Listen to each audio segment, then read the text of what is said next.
Hi everybody, I'm Jennifer Angel. This is my overview for the week of October the 26th. Now, in this closing week of October, we're certainly heading up quickly to the end of the year, aren't we? Where does the year go? Who knows? It's hard to get productive sometimes with there's so many things happening in life. You've really got to, set your goals, and this is a great time to re-look at your goals as well, leading up to the end of the year. Don't leave it right until the last moment. And just see how you're traveling, what you've done, what you're going to do, how you can catch up, and also you might put a big sharpie line through some things that you just don't feel the same way anymore as you did when a year ago. And if you didn't set goals, I really encourage everybody to do that. And you don't have to do them formally. You can just be in a little journal that you write your thoughts down, and just get clarity about what it is that you want for your life in each and every area of your life. Okay. So we do have a full moon this week, and this helps to bring things to a close. That's on the 27th. It's in the sign of Taurus, so it's a great time over the next 2 weeks just to methodically work through any situations or projects that you need to bring to a close. Now, it's in Taurus, so you want to be a little bit careful with relationships in the fact of getting possessive about relationships, okay?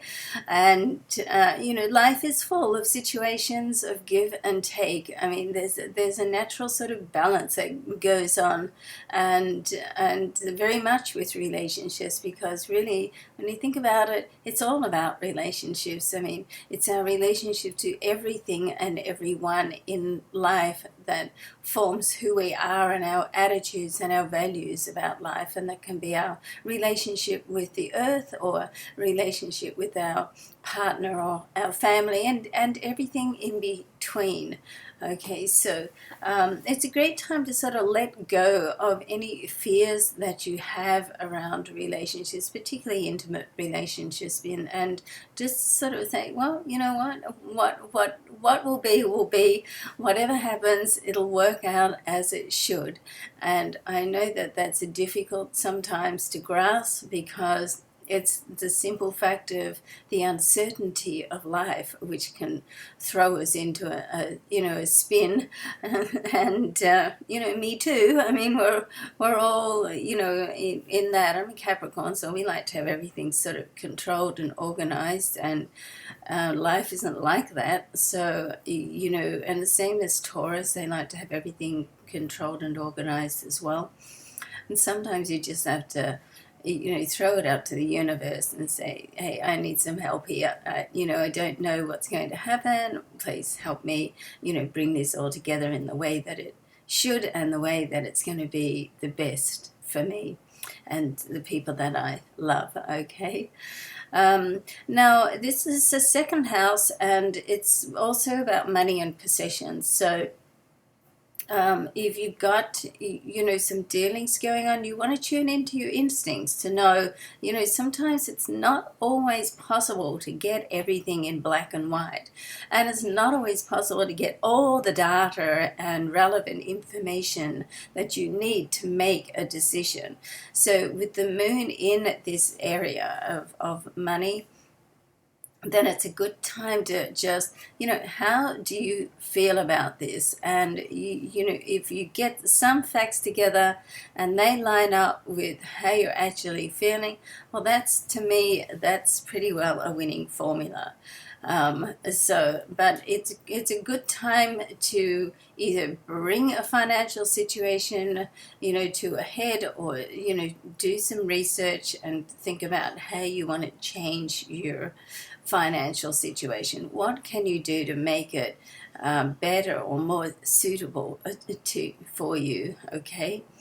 All right, so moving on, we do have a connection between the Sun and Neptune this week, and I really like this. The Sun is it's a trine, so it's in the same sign, and in this case, it's a water trine. So Neptune, of course, is in Pisces, been there for a while, slow-moving planet, and it is retrograde at the moment, and the sun is in a fellow water sign, and that's in Scorpio. So there's a lot of intensity with this trine.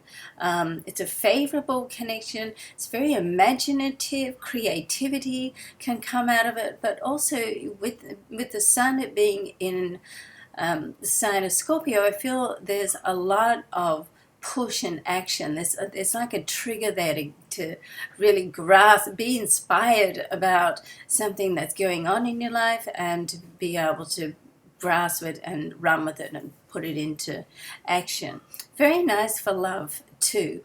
So the Neptune energy is, very sensitive, intuitive, and romantic. So it's a very, very nice connection for love. It's right at the end of the week. And when I go through your individual signs weekly forecast in a moment, then I'll highlight in what areas of your life that, what houses that they're in, what areas of your life that it's going to influence. Okay, but that's the general overview of the vibration of that. Now, and right at the end of the month, going into start of November, Mercury is going to make a move from Libra, where it's been for some time, and join the sun in the sign of Scorpio. So this is going to help you and encourage you to really say how you feel.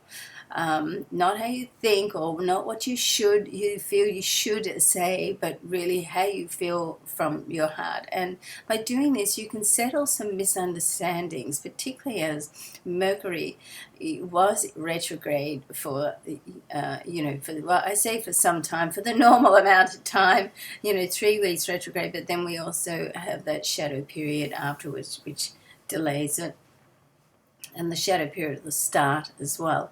So it always feels to me as if it's in retrograde for way longer than I would like it to be. So if you've had some misunderstandings during that time, so now with Mercury moving and of course out of retrograde, then they can sort of come together and be settled. You can use this energy to really delve down deep and uncover any emotional baggage that you've been hanging on to. And it's become sort of too heavy. And when that emotional baggage does come too heavy, it really can just form blocks of energy within you, which can stop you from moving forward and living the life of your dreams, the life that you're destined to live. So this is a great time to spend some solo time and just think about, what's happened in your life, how you feel about it, whether it's good, bad, or indifference. Just allow yourself to feel that energy and, release it with a prayer of forgiveness. And it sounds easy, doesn't it? I mean, I do prayer of forgiveness every single morning, and it's a good ritual to get into. So you might want to think about that, even if you don't have time to do a meditation every morning, because life just gets busy, particularly if you've got like husband, kids, work, and family, or whatever around you. Then if you can find a prayer of forgiveness that you resonate with, and just say that, even if you're on the subway or driving or walking or whatever you do, that's sort of a pretty easy thing that you can commit to and slot into your life, and that just sort of helps to release any tension and negative blocks. Okay. And sometimes when this energy comes up, it can be confronting.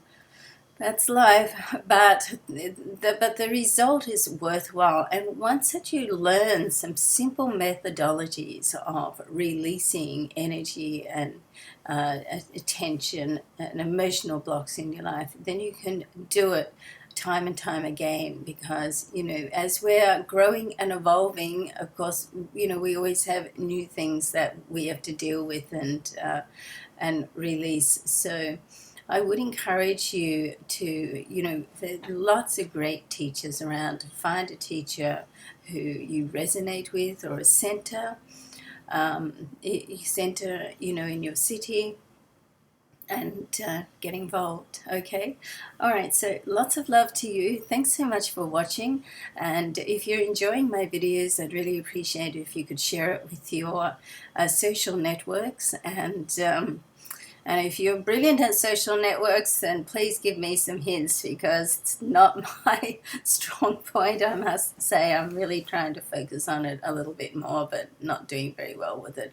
So I'd really appreciate some help in that area if you could, help me to get my work out to a greater, broader range of people if you're enjoying it. Okay, thanks so much. I'm going to do the weekly overviews per star sign now. Bye for now.